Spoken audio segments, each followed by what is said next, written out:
The following is a Hoop Ball presentation.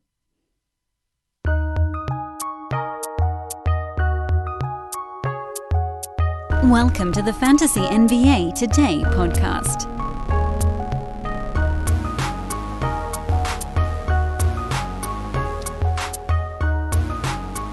Okay, folks, we're off and running here. It is Friday, and it is the penultimate... Am I getting this right? No, that's not right. Because we do have the last weekend. The last weekend counts. So this is the sandwich to the penultimate weekend. This is the end of the semifinals for most folks in their fantasy playoffs, and we're counting it down because by the time you listen to our next show after this one, there will be under 2 weeks left, or be exactly, I guess, 2 weeks left in the NBA season, this condensed sprint of an affair. Welcome to the show, everybody. This is Fantasy NBA Today. I don't know, I'm getting off topic here right at the outset. I'm your host, Dan Bespers. Thank you, as always, for tuning in and letting us help guide you through your fantasy season. I'll tell you, this has been a particularly difficult head-to-head playoffs. The number of injuries this year has been crazy. I finally bothered to count it out, and starting at Zach Levine going on the COVID list, which was now 12 days ago, 13 now as of this morning. So yesterday, which was 11 to 12 days away from when that happened, I actually had 9 guys hurt on one team in 12 days. And not like out for one day, like these guys are going to probably miss a few games and you have to drop them kind of hurt.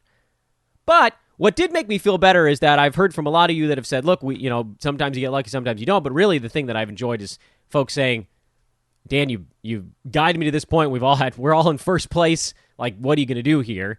And then Roto, well, you guys know my feeling on that. I'm not going to do another Roto head-to-head rant today because I know we're all in what we're in. I just want as many of you guys playing fantasy basketball as possible because that's more people that I get to hang out with and listen to the podcast and sort of, narcissistically get to hear my voice. I don't know. There's a joy I have in watching listenership tick up and just kind of knowing that things are going well for folks. And unfortunately, head-to-head, this season in particular is a massive crapshoot. And it started last week, which, as we line this thing out, we're now in the middle of the third to final week of the NBA season. There are 2 full weeks left after this one. Most of us, I think, cut off the last week of the season because that's when it's the most insane. But it was crazy last week, even. And last week is 4 weeks out from the end of the regular season. Do you really want your fantasy playoffs ending 4 weeks before the regular season is over? It's a hard question to answer. I don't think that it's clear because if you want the most fair result, the answer is probably yes. You just lop off a month. And this year, that would have been brutal because the season wasn't even 5 months long anyway. Am I getting that right? Yeah, 1, 2, 3, 4. Yeah. Started December 22nd, ends May 16th. So it's less than 5 months long. If you chopped off a month, 4 weeks from that, you're talking about a season. You're jamming in a regular season and a postseason in under 4 months. So there's an argument to be made that maybe the best team doesn't even win in that scenario because the regular season in your fantasy league didn't have enough time to play itself out. There's no perfect answer there. In a normal 82-game season, where there's an extra 10 games and the schedule is spaced out a little bit more, normally runs from just under 6 months instead of just under 5. There were more back-to-backs. There were more 5 and 7s. They had these postponements that all got mashed in at the end of the year. This was a sprint. Not only was it 72 games, but normally you'd probably add, 20 days roughly to a season to cover those 10 extra games. And I think it's usually a bit more than that. I think we're talking about they shaved off a week over what you'd think they'd normally shave off to cut out 10 games. So it's 10 games less, but we're only going to take 2.5 weeks off the schedule instead of 3.5 or 4. So maybe it goes back to being a tiny bit less insane next year. Maybe it does. But I think we all need to take some time this offseason and really strongly consider how we handle the end of our head-to-head leagues because we can take it on blind faith that this season is the bottoming point for head-to-head playoffs. This will be as bad as it gets, and it'll never be this bad again. Or we could say, look, let's just not get caught with our pants down. Next year, let's end our seasons 3 weeks early. You know what? Shave off the last 3 weeks of the year. Your regular season will be about as long as it was this season, and then you'll get your playoffs. Did you feel like you guys needed more regular season weeks in your head-to-head season this year? I actually personally did. I felt like 1 to 2 weeks more would have made a pretty substantial difference in a few of my leagues, but I don't think that, I think maybe I'm the more exception than the norm in that one. In that a 17, 18-week regular season, or whatever that was this year, is probably enough. 3-week playoff, shave off the last 3 weeks, and see how it goes. You might get to the end of next year and think, you know what, we should have gone a little bit longer. It would have been more fun to have an extra week of the regular season, or an extra 2 weeks of the regular season, or whatever it turns out to be, whatever you cut off. But I'll tell you what you won't do, and this is why I think I would err on the side of caution next year and cut off more of the silly season. I don't think you're going to get to the end and think... So look at it from this perspective. There's 2 ways you can handle it. You can cut off a ton and play it real safe, try to eliminate as much of the silly season as possible, or you can just take it on blind faith that teams will be a little bit better about their injuries and rest days next year. Rest days are plentiful right now because a lot of teams are playing 5 games in 7 days over and over again because of postponements, and then injuries result from teams not resting guys during those things. So either way, guys are missing games. Yeah, that stuff is not going to happen next year. The schedule will be much more normal. You won't have so many 5s and 7s, so you won't have as many nagging injuries, so you won't have as many requisite rest days. So it's not blind faith. That's not really fair. It's faith. It's an educated faith that things will be a little bit better next year in terms of rest days. But you know what? From what I've seen this season, and I'm a little worried that it's opened the door for even more clever tanking, or whatever the hell you want to call it at this point. It's not even really clever tanking because it's teams that are actually in the mix. Because there's a play-in game, I guess teams are just like, well, you know, whatever, we're in this 4-team group, we can mess around a little bit. Or teams up near the top are thinking, look, like we're exhausted. It's more important for us to get to the playoffs with our guys on upright than to be the 2 seed instead of the 4 seed. Maybe it gets better. Maybe it does. But I think think of it in terms of regret. And then we're going to dive into actual game results and weekend planning and stuff like that. But I think this is a good discussion to have right now because by the end of this weekend, some of us are going to be eliminated. I probably will be. Thank you, 9 injuries in 12 days. And then you're probably going to take a break from this podcast. And I don't really blame you. I'd love it if you came back during the offseason because we actually break down fantasy the whole offseason. It's good. It's useful. It's why we go into each year so fully prepared for things. Maybe if you guys listen to me all offseason long, you wouldn't have drafted Jaren Jackson Jr. this year because I spend the whole offseason screaming about not drafting injured guys. All right, so think of it in terms of regret. Let's say you play it out to the end of the year, next season, in head-to-head, or you cut off the last week, like a lot of us did this season, thinking, all right, we'll eliminate the silliest silly week. One thing we also, I think, didn't take into account this year is that the season ended on a Sunday, so the final week, cutting off the final week was actually 7 days instead of cutting off 10, so we probably should have cut off more than that. Okay, whatever. Let's get into this example. Let's say you play it out, you cut off just the final week, and you get caught up in the silly season again. That's going to be a pretty big regret. You're going to be like, oh my God, I'm an idiot. This happened to me last year, and I didn't learn a thing. And I got wiped out by 9 injuries in 12 days during the silly season, even though I sat here and I listened to Dan's podcast, and we thought about it together as a group, and I still decided to just wing it. I was in first place all year, and 4 of my key guys got hurt because it was silly season, or 3 of them were resting because it was silly season. That's a big regret to me, and in my mind, that's a bigger regret than the opposite side of I cut my season 4 weeks short, or 3 weeks short, or whatever the hell number we want to come up with, and the silly season wasn't that silly. But you know what?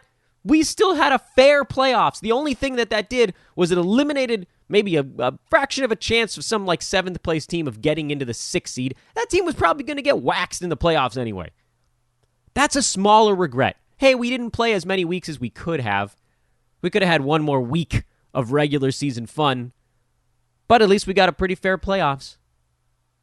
That's a smaller regret. Most years, and I'm a convert on this one. Most seasons, I was of the opinion that you try to go as late as humanly possible without dramatically impacting your playoffs. See how late you can squeeze it. I've flipped. This season has flipped me. Because who cares?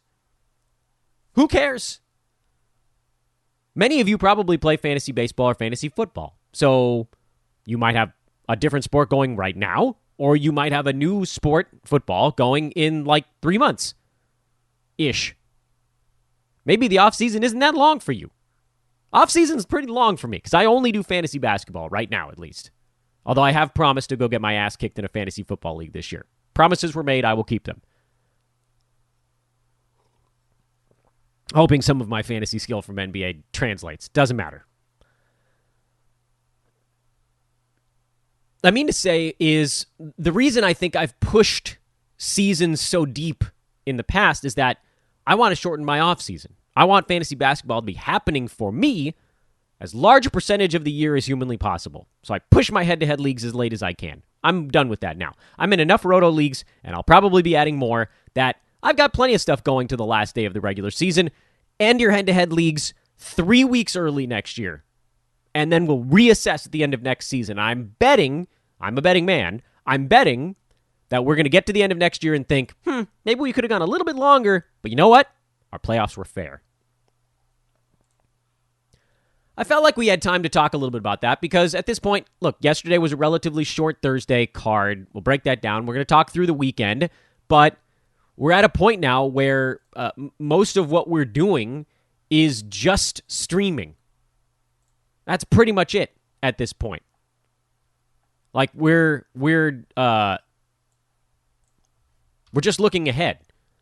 And whether it's streaming by opportunity or schedule, our Friday shows aren't really different than our other shows at this point, other than, we try to plan a little bit farther ahead. So here's what we're going to do. Quick Thursday recap. Did I even welcome you to the show? I think I did. You can follow me on Twitter at Dan Bespers. Feel free to yell at me about this scheduling stuff. I think we're erring on the side of caution. I think we're erring on the side of right in this, but everybody's entitled to an opinion. And like I said, I don't think there's a perfect solution. At least not this year there wasn't. DANBESBRIS is how you spell it. You can also just Google search Dan from Hoopball. That's a pretty easy way to find me. Let's chat. One of my big things for the offseason and into next year is that I'm going to do a much better job of getting back out there and answering as many questions as humanly possible. That's something that has kind of moved away from my totem pole, my priority totem pole. I have 1,000 priorities, and that one got pushed down, but we're going to push it back up again. Yesterday. Let's do yesterday. Dallas at Detroit. Pistons made it a pretty good ball game. Once Luka was ruled out, I was talking in our betting Discord, and I was like, look, if Luka gets ruled out, I think I like Dallas in this game. If Luka's in, I think they, as a team, sort of just go easy and let Luka do it. And then the Pistons probably fight a little bit harder. Porzingis left this game midway through, I think it was in the third quarter, dealing with knee soreness, so he's back out again. And, look, Dallas is never going to get over the hump with Porzingis and his injury history as their number 2 guy. Sucks, but it's true. He's too hurt, and he's undraftable. He's undraftable in any format because he cannot stay on the floor. Tim Hardaway Jr. went crazy, and it's why we talk about guys in a 5-game week. You never know who's going to rest. You never know who's going to leap into a massive role, and here you go. This is it. This is all you needed from Tim Hardaway Jr. in a 5-game week, and it's now more than worth it. He could do mostly jack crap on his other 4 games this week, and he might. I think he might have even missed one if I'm I'm probably remembering wrong. But this is why 5-game weeks are such a big deal. Kleba in a 5-game week. If he just did that 5 times, it would actually be okay. Dwight Powell, Josh Richardson, Trey Burke, Jalen Brunson. There's 1,000 guys on this team that have all been actually just okay enough in a 5-game week. And we don't know what the hell Luka's deal is going to be in their next back-to-back. They rested him in this one. Presumably because they knew they could win it. They've got Washington and Sacramento. Sacramento's beaten Dallas twice in the last week and a half. So I think Luka's probably in for that one. What about Washington at home? Yeah, he's probably in that one too. I'm betting he plays over the weekend. We'll see, I guess. Detroit, this is really a team we've talked about as more a streamer of opportunity, although now it pivots back the other direction. Detroit is rolling into a game tomorrow at Charlotte and then a 5-game week next week. And a traditional 5-game week. It's 5 and 7, but it's actually Monday through Sunday. So, the guys that are playing every day for the Pistons, which is admittedly kind of a short list right now, Isaiah Stewart, Sadiq Bey. Those are must-start guys in head-to-head going into next week. If you can pick them up tomorrow and try to get a jump on anyone else in your league that might be thinking about doing the same thing, there's something to, I don't know if you can pull it off, but you could think about it. The problem with the rest of the guys on this Pistons team is that the numbers we got yesterday came with the veterans out. No Jeremy Grant, no Mason Plumlee, no Corey Joseph in a non-back-to-back. Will they play tomorrow? I think they probably will. But then I'm assuming they'll set out at least one half of the back-to-backs in the 5-game week, maybe both. Anytime that the veterans rest, it actually brings more guys into the equation under the microscope on a roto side. And Killian Hayes is one of those dudes who didn't really want to shoot yesterday, but he did have 2 points, a rebound, 11 assists, and 2 steals. It's a terrific punt points option right now in the games, in roto, in the games when the starters are resting. Frank Jackson's actually seeing some decent minutes, but I don't trust him as far as I can throw him, although he probably does play in all 5 of their games next week, so on the radar. Sekou Doumbouya probably playing in all 5 games next week. Hamidou Diallo probably playing in all 5 games next week. These guys are actually on the radar, although for Diallo and even Doumbouya a little bit, it's a bit more on the points league side. But Detroit is definitely a team you're looking ahead to because I believe it's conceivable that I'm leaving one team out, but I think they're the only 5-game week next week. It's a lot of 4s, handful of 3s, more 3s next week than there were this week at least, and then Detroit. So massive edge there if you have Stewart or Bey. But you had to sit through this week, probably, to get there. Brooklyn, no Kyrie Irving. They listed it as a sore groin, and it was pretty much a rest day. Kevin Durant will be out tonight, so he decided to fire all of his bullets yesterday, and boy, did he have 42 and 10 assists. Went 16 for 24 from the field, a perfect 8 of 8 at the free throw line. Turns out KD's still pretty good. And there's going to be probably some celebrating here because he's likely to close the season somewhat strong. But let's also remember, as good as Kevin Durant has been, and he's number 8 on a per-game basis this year, he's played in but 27 games. That's not a win. Not if you had to take him with your second-round pick. Sorry, good as he's been, 27 games is not going to get it done. It's going to be great for you down the stretch. Better for head-to-head here, I guess, but he's also sitting out there back-to-backs. Many of you were talking to me in our Discord about Basketball Monster having certain guys listed as doubtful because of expected rest, and that may be happening here with Blake Griffin as well. He played in their last back-to-back, and last we saw this morning, Friday morning, he was listed as available for this Friday ball game. So I'm going to assume that Blake Griffin is in. He had a bad ball game here, but lately he's actually played pretty well. And with KD now resting, that gives him a larger opportunity. This game was also a blowout, so he didn't have to come back in late, which he often does play a little bit in the fourth quarter. Meantime, Jeff Green just keeps rumbling along. DeAndre Jordan has been pushed back out of the picture, and Alize Johnson played 32 minutes off the bench and went for 20 and 20. Indiana's lack of a center has been a small issue. A very large, small issue. Malcolm Brogdon left that ball game with a sore hamstring. That would mean that TJ McConnell likely gets a big bump in their next one. That's tomorrow, part of this 3-game week. O'Shea Brissett, just keep using him until anybody comes back. Domantas Sabonis and Goga Batadze inching closer, but still not there. Karis Levert, this is all the usage you could ever imagine. It's the perfect world. We handicapped Karis Levert as if he was the 4th option, and suddenly now he's number 1. Domantas Sabonis, Malcolm Brogdon, Miles Turner, all out. Probably. I guess we don't know if Brogdon's going to play in the next ball game, but possibly all out. And so Levert goes from the 4th, sometimes even the 5th choice. He's number 1. So I'll admit I got that one wrong, but I don't know that I could handicap for the 3 guys in front of him to be out. Little fluky. So what do we do with the two teams on this one? Well, for Brooklyn, on the back-to-back here, Mike James had 7 assists, but with Kyrie set to play and KD set to rest, that probably disappears. Tyler Johnson was the guy who got pushed into the starting lineup. I think Landry Shamet actually has a decent ball game coming up here. It's not guaranteed, because when KD and Kyrie were both in there just wasn't enough usage for the other guys around him. But when one of those two guys is resting, it does seem like there's ever so slightly more than enough. Jeff Green right now has been useful in every format. He's actually just been really, really good of late, so go ahead and roll him. Bruce Brown is still hurt. That sucks, man. That was a guy I was going to stream through the whole damn playoffs. That one upset me. What a great combo of points, rebounds, steals he was. All these injuries, man, they're just kicking me right in the groin.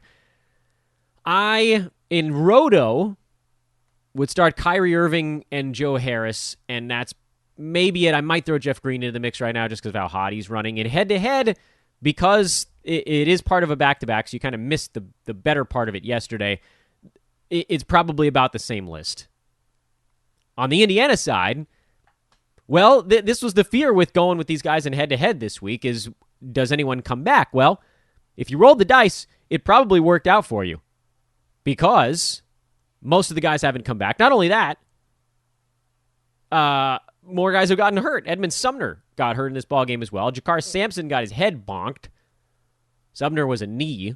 I mean, Indiana's just cooked at this point. So, from a Roto standpoint, if all of these guys are out, Doug McDermott might play 36 minutes in their next ballgame. You actually have to give Doug McDermott a damn look tomorrow. If Brogdon's out, I think TJ McConnell's set to have a huge one. And then, do I trust Aaron Holiday? I do not. Brissett, Levert, yeah, those guys are good to go. And that's probably about as far as I'm venturing. But I can't believe I brought Doug McDermott up. He's there, I guess, at this point. Milwaukee, Houston, Giannis got hurt the first minute of the ball game, played 46 seconds. That's a painful one if you used him in a Roto league. Of course, with Giannis out, that means it's Bobby Portis time, ladies and gentlemen. PJ Tucker played 30 minutes, but there's enough now for high-usage Robert to get himself in there and go punchy. 10 and 11 with 4 steals for Portis. He is a must-go guy. They're going to be very, very cautious with Giannis. And for Milwaukee, they've got another one tonight. They're in Chicago tonight. They've got Brooklyn, and then they've got another back-to-back early next week. And then they've got a little bit of a break before actually a 5-game week to finish off the regular season. But I'd be out there and I'd be scooping up Portis anywhere you possibly can. I don't think that they rush Giannis back. The sort of illusion of yesterday's ball game was more so on the Bryn Forbes side, who took 17 shots and hit 6 3-pointers. That's not something that's likely to continue. This is also a game where neither team bothered to play even one moment of defense. This is like nobody cared at all about this game. If you have a Milwaukee Buck that's not Giannis, you're in great shape right now because you take him out of the equation and guys just go crazy. Meanwhile, Kevin Porter Jr., the youngest player ever for a 50-point, 11-assist ball game. He was amazing. Kelly Olynyk has been one of the best players in fantasy sports since the trade to Houston. Christian Wood, a big one here. He's come back on after a little bit of a lull. Jayshawn Tate, a little quieter in this one, but he's been great for them as well. The question we were wondering really was, with all of the wings out, who was going to see the action? And it was sort of DJ Wilson, because he had 15 and 12, but I don't know that you can count on that every night. And so to that end, I'll continue to say, don't bother. Just go with the main 4 guys, and don't worry about the other stuff. You're going to end up picking the wrong one. It's fantasy roulette. I'd rather go the Milwaukee side of this thing. They've got an interesting schedule coming up here anyway.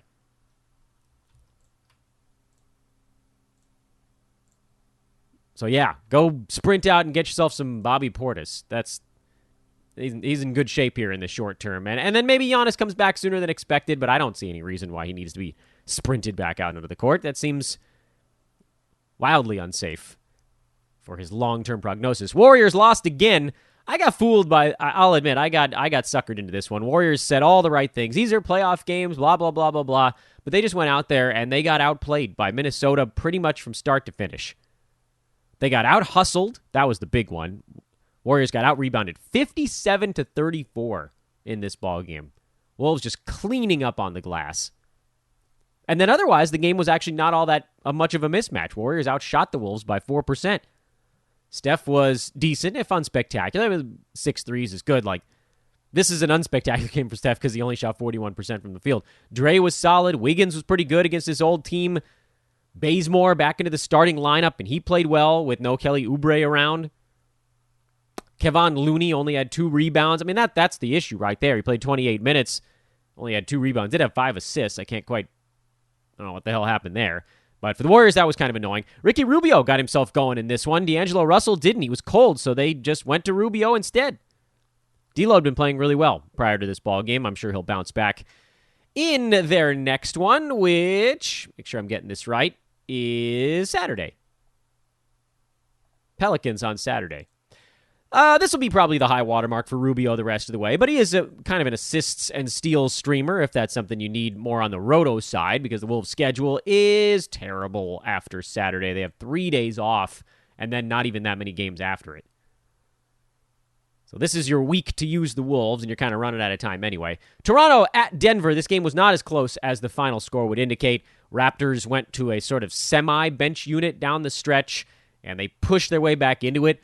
But the writing's starting to appear on the wall for Toronto, and so if you have a guy like a Malachi Flynn, you're in great shape right now, because it's likely, I would think, that the Raptors begin to shut some guys down. And it probably not like during this upcoming back-to-back, where I doubt we're that close to the whole thing coming apart for them. And you know Kyle Lowry's going to keep making the case forever. But they're now 2.5 games back of the Wizards for the 10th and final play-in spot.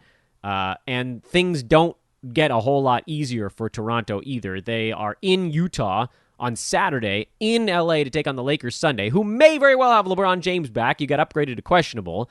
Clippers on Tuesday of next week, and then the Wizards, the team they're chasing, on Thursday of next week. Memphis Clippers again. The schedule is very tough for the next 6 ball games. I could easily see them going 1-5, maybe 2-4 at best, and at that point, you're done. So the Raptors are staring down the barrel of it right now, and if you've got some of those reserves, they're probably about to play more than they have been the last couple of ball games.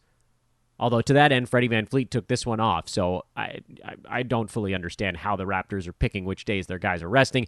Khem Birch, all systems go there. He's their center right now with no Chris Boucher around. And,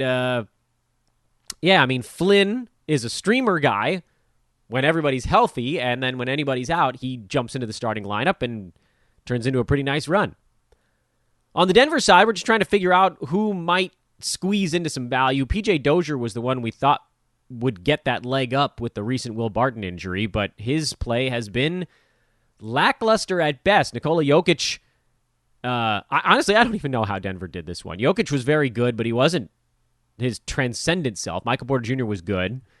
Facundo Campazzo's been filling in nicely, but unspectacular. Austin Rivers was pretty good. JaMychal Green was pretty good. A lot of guys were pretty good in this ball game. And they're a team worth bringing up because they just ended their best scheduling stretch. For a while, at least. They got 3 games over the next 7 days, so if you were streaming Nuggets, this is kind of the time to get out from that and find a different pathway. So, who cares? And the Pelicans beat the Thunder, the hapless Thunder. Moses Brown actually played a little bit finally. He had 18 rebounds in 32 minutes. That came out of nowhere. On the Pelican side, Zion, Lonzo Ball were both very good. Ingram was okay, but not great. Willie Hernan-Gomez filling in at center for the injured Steven Adams. He's a solid stream here in the short term. More so on the Roto side, mostly because, again, you just never know when Adams is going to resurface. Although if you have him, you could just run him until Steven comes back. And the Pelicans do have a Monday-Tuesday back-to-back next week. That's kind of an interesting and enjoyable start to the week because it gives you a lot of options the rest of the way. OKC side, everybody on this team was someone you considered for their 5-game week, and pretty much no one's been a good roto play, which is what we expected. A bunch of guys that have massive holes in their fantasy game, but we're going to play 5 games in 7 days, so you just kind of hope that they accrue enough to make it worthwhile. And who's even doing that so far? Baisley, Dort has only played in 2. He'll probably only play in 3. Ty Jerome got off to a great start, but he was cold in this one. Maladone got off to a terrible start, but he was better in this one. Isaiah Roby's probably been your best Thunder play in their 5-game week so far, and may continue to be. Who the hell knows?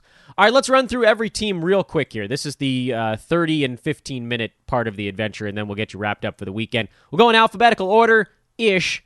I have a couple that are out of order here because I went by abbreviation instead of actual city name. So screw you if you can't take a joke. Atlanta, Trae Young, upgraded to questionable for their game tonight in Philadelphia. I think that means he's playing. Maybe I'm wrong. I don't know why you'd upgrade him to questionable if he wasn't actually going to get in there. That just gives everybody false hope, but maybe they're playing chicken with the Sixers. I don't know. It does seem like he'll play in at least one of this back-to-back. That's great because the Hawks are starting a 5-game and 7-day stretch tonight. Delicious. They go 3 of the first 4 days next week, and then they're off the rest of the week. So Atlanta, great team to get in on. If you can time your pickup properly, wait until you know if Trae is in.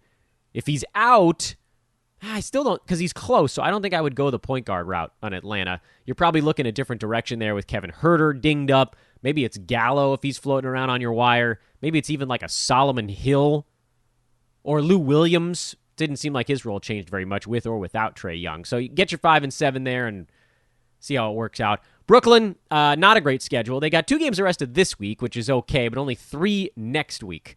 So if you're rolling with the Nets, you're probably just doing it until Sunday.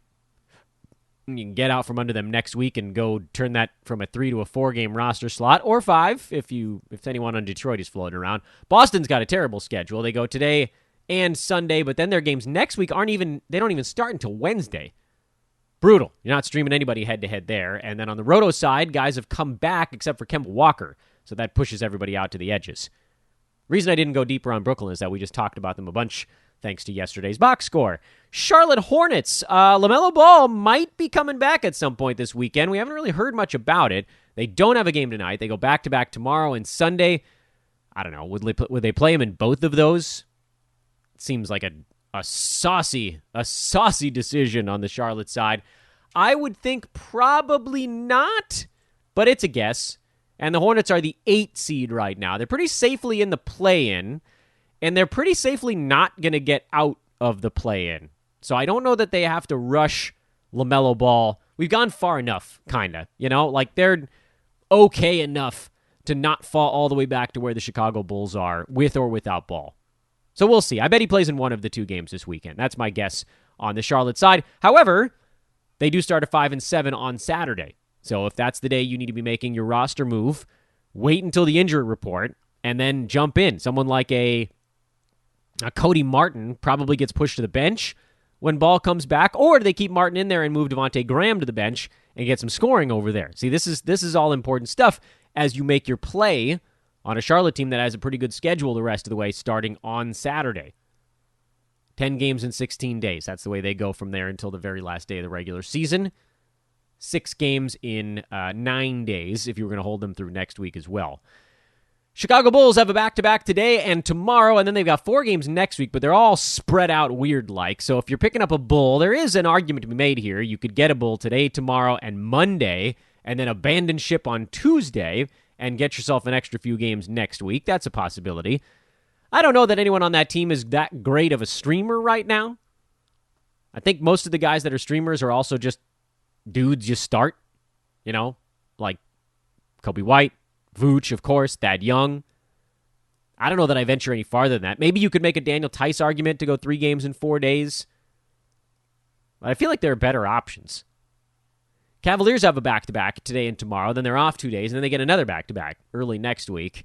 Chetty Osman is the guy if Colin Sexton is still out, although he is a game-time decision. So if that's the case, then you get Chetty right the hell out of your lineup, because his game will not be fun when Sexton comes back and takes all that usage away. Dallas, we've talked about them 1,000 times. They actually roll right into another 4-game week next week. So if you missed your streaming opportunity with the Mavs before, don't worry, there's more. They go back-to-back Saturday, Sunday as part of another 5 and 7. And I've got to think that Luka probably sits at least one of those games in there, which means a guy like a Tim Hardaway Jr. will continue to be useful. Though you could make the argument that if you have a Maverick right now, You just hold them through Sunday, and then you drop them for 3 days and maybe pick them back up for another 5 and 7, or just drop them so that you don't have the 1 game in 3 day thing going on there. Because they're probably not good enough to fit that mold. Am I doing it so far? Am I doing 30 seconds a team? I don't think I am. I need to pick up the pace a little bit. Denver, they just moved out of their really good scheduling stretch. They have a game tomorrow, and then they do have 4 games next week, but they're kind of in a stretch now after that game yesterday. They go 3 games in 7 days, so abandon ship on the scheduling streamers, which is pretty much all of the non-superstars on that team. Detroit, we already talked about with the 5-game week coming up. Warriors, they have an okay little patch here, but there really isn't anyone on that team. Maybe you could argue Kent Bazemore tomorrow, and then the 2 games against the Pelicans, Monday, Tuesday, although they do have the Thunder twice next week also. So the Warriors are actually rolling into a pretty good fantasy scheduling stretch. They go 5 games in 8 days, which is not awful. It's not perfect, but those 5 games are probably going to be really high scoring. So yeah, maybe Bazemore on a scheduling streamer side. I don't think I trust him enough. If Oubre's out, I guess you could use him in Roto. I guess he's on the cusp there. You're kind of you're category hunting at that point. Houston, they're a mess, man. The guys that are worth using are all on teams already, so screw it. Indy, their schedule gets good on Wednesday of next week, so probably no. On the Roto side, we already talked about a bunch of guys maybe stepping into some stuff here if Malcolm Brogdon has to miss any time, and or Edmund Sumner would potentially have to miss any time as well, so use that info as you would. If any of those guys are still out on Wednesday of next week, you could look at the 5 and 7 kind of thing. Clippers' schedule is garbage. You're not worrying about anybody there outside of the guys that are good enough for Roto. They play tomorrow in Denver, then they're off for another 2 days. I mean, they're just a truly horrendous portion of the schedule for a team that had a weirdly overloaded early part of the season. Stick with the same stuff we've been talking about out there. Lakers, they have a little bit of a weird schedule. They go 3 and 4 actually starting tonight, then they're off for 2 days, and then they start a 5 and 7 against the Clippers next Thursday. But LeBron will likely be almost back to full tilt by then, which means you're talking about like who's even worth streaming at that point? Maybe KCP? Does Kuzma still have any juice left in the tank? Doubtful. Grizzlies start another 5 and 7 tonight. If you missed their last 5 and 7, don't worry, you got another opportunity for it with back-to-backs against the Orlando Magic. A home and home. That's more traditional. 2 different venues there, just going from place to place. They can just share a plane together. Hardy har har. Grizzlies are a whole lot of streamer-level guys. I don't want to spend like 5 minutes on the Memphis Grizzlies on today's podcast, but guys are starting to get pushed out a little bit. Jaren Jackson Jr. will sit out most likely half of each of those back-to-backs, so that means Kyle Anderson will probably be good in half of them and not as good in the other half. D'Anthony Melton I'm rolling with in every format. We're not going to talk about that. Dylan Brooks probably worthwhile in the 5 and 7. Grayson Allen if he's healthy. Meh. Brandon Clark in a 5 and 7 is probably good enough. Miami's got a back-to-back over the weekend, Saturday, Sunday. A couple guys that are worth using there. Trevor Ariza is probably more in the stat hunting department. Nobody really for head-to-head because their schedule goes back to being really terrible after that back-to-back. But on the Roto side, it's a lot of category hunting type stuff with the Heat. Kendrick Nunn if you need someone who's going to score a little bit.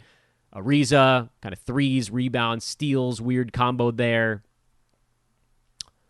Goran Dragic, probably some points and assists with some bad percentages. That's what the Heat are right now. Talked about the Bucks already. Wolves, terrible part of the schedule for them, and luckily their whole team is pretty much cut right down the who's good and who's not. Ricky Rubio is the only one who's hovering near the border, so you could hold on to him until tomorrow, but then you're going to have to punt if you're in head-to-head. And maybe even if you're in Roto at that point, because they only have 7 games left after tomorrow, and you may need to catch up in games cap. So you can't sit on him for 3 days if you're trying to chase somebody down.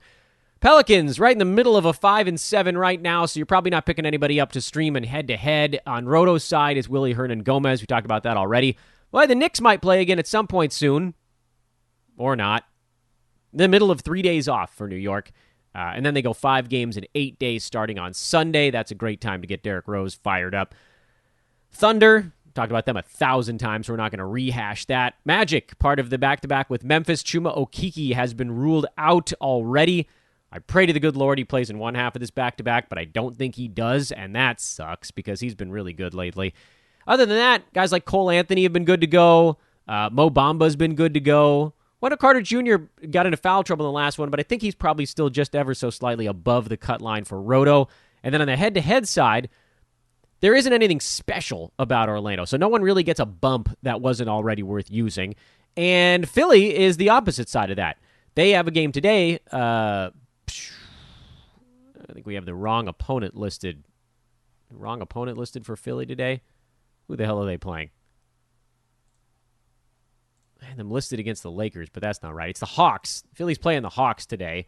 And then they're off tomorrow. Make sure I'm getting this right. And they start at 5-7 on Sunday, which means a guy like a Danny Green, if he was dropped, a Seth Curry, if he was dropped, those guys would be great pickups on Sunday because they'll roll you into 4 games the first 6 days of next week and open you up for another Sunday move if you wanted to. You probably will. If it's the end of your season, you make sure you cash out all your moves at the end. Phoenix Suns, they're just playing every other day. They got a back-to-back next week. They go 4 times each of the last 2, so I'm not going to extend any special offers to them. Portland, they're in the middle, right smack in the middle of a 5-7, but if you missed the first one, don't worry. They have 2 more of these opportunities. Blazers are backloaded in a huge way. They got a 5-7 starting on Sunday, and if you missed that one, you could even grab another 5-7 starting point against the Lakers on May the 7th. That's Friday of next week. Who does it matter for? Well, no one really. If Enes Kanter got dropped, he would fit the mold. I doubt he's been dropped many places. Carmelo Anthony would potentially be the other one. And that's about it. The Kings. Will they prove they're not the worst team ever? They are so bad right now. Schedule's meh. Harrison Barnes sounds like he's still out, probably for another game or 2. I thought for sure DeLon Wright would do more in their last one. I would... I'd say I put my savings on DeLon Wright doing more in this ballgame, but I just really don't know with this Kings team. He did get more minutes, and that should be enough. And that, to me, puts him in a head-to-head and roto possibility. Spurs start at 5-7 on Sunday with Derek White out for the rest of the year. That actually does make the Spurs kind of interesting. Lonnie Walker, Devin Vassell, these are guys that you could probably grab for a 5-7 stretch that wouldn't be worth using in head-to-head in any other format, and frankly are not worth using in Roto because they're not that great on a game-by-game basis. Per game, they don't make the cut. Totals, they would. Toronto, they're off today. They finish up their 5-game week with 2 over the weekend. You've sort of missed the boat for that one if you were going to do it in a head-to-head format. And then with Roto, it really just comes down to how long they play their starters until they cash it in on the season. So just stay tuned on that front. Jazz go back-to-back today and tomorrow. They got a 4-game week next week. So nothing ultra special on that side. If you were using a Utah Jazz player, you just sort of keep using them. That's where they're at. And then with Washington, they're actually a little bit of a tweak there, much like who the hell was the other team we were talking about today? They start a 5-7 tonight, the Wizards do. So they have a lot of really good things you can play around with, guys that are sort of on the cusp, like an Ish Smith or Raul Neto, if you needed to try to bulk up assists in a 5-7 stretch. Daniel Gafford makes sense in a 5-7 stretch. That might be it. I guess there aren't that many options on Washington. And that's 30 teams in about 15 minutes. Good for me. Whew, I'm gassed, man. I don't know about you guys. I'm gassed. Let's get there. Let's hold on a little bit longer. If you're in Roto, this is where you really got to be category hunting. And look at games played. I'm going to yell about that on every Friday show. Look at games played in Roto. And check out our buddies over at manscaped.com. Something brand new coming in 6 days from today. So hold off for 6 days before you can get something brand new over at manscaped.com. Or if you want to get something smaller, use our coupon code, HoopBall20. Check out their ear and nose hair trimmer, the nail kit, among other delightful items. They really have perfected hair trimming. I don't know how they did it, but they did it. Good folks over there. And mybookie.ag promo code for those dudes is just the word hoopball. All one word. Manscaped, again, the promo code is hoopball20. I am Dan Vespers. This is another week in the books here at Fantasy NBA Today. 2 more weeks of the NBA regular season. I will repeat one more time. We run the whole offseason. We'll be breaking down everything that went right and wrong this year. We'll get ourselves prepped for next season. We will be ready, and we will destroy the competition again. And we prep the whole damn offseason for it, not just the quick sprint up to draft day. That's not enough time. It's too much swirling around. You got to start making your lists early. Prep yourself. Possible roster moves. This is not a particularly high-impact free agent offseason either, guys. That's next year. Or was, I guess. It's not quite as crazy anymore. So, stick with us. Even if you get eliminated, stick with us. Maybe I'll convince you to switch over to Roto if you get eliminated before the last day of the season. If you're in a Roto league and you've been listening to this show all year, you're probably in the top 3. Unless you got really obliterated by injuries, because there were a few spots where that shook itself out. All right, folks, have a great weekend. Back at you Monday. We'll break down the weekend results, give you more streaming. That's it. 4 weeks of streams. That's how we end every season here on Fantasy NBA Today. But again, we go year-round. DANBESBRIS on Twitter. I'll talk to you there. So long, folks.